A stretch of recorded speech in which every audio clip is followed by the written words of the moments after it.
Every object within Vizrt has this Use LOD button. So I'm going to turn on the wireframe button to demonstrate this.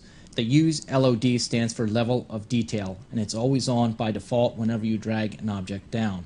What this basically says is that when we have this button on, such as it is here, and we come into our transform axis and then we scale this up, you'll notice that little pop there where the polygons kind of increased.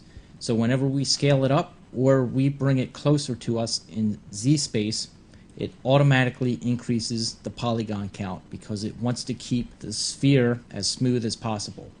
However, if we move this back in Z space or scale it down, it's going to automatically reduce the polygons because when it's smaller or further away from us, we do not need it to be as sharp.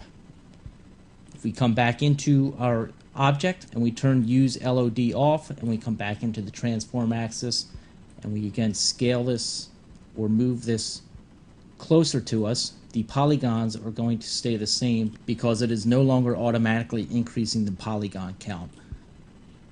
Because Viz is a real-time system, keeping this button on or off will help you maximize performance. If it's on, there's always a calculation going on in the background. If it's off, the calculation is no longer being processed. However, if the button is off, you will have to pay attention to your polygon count.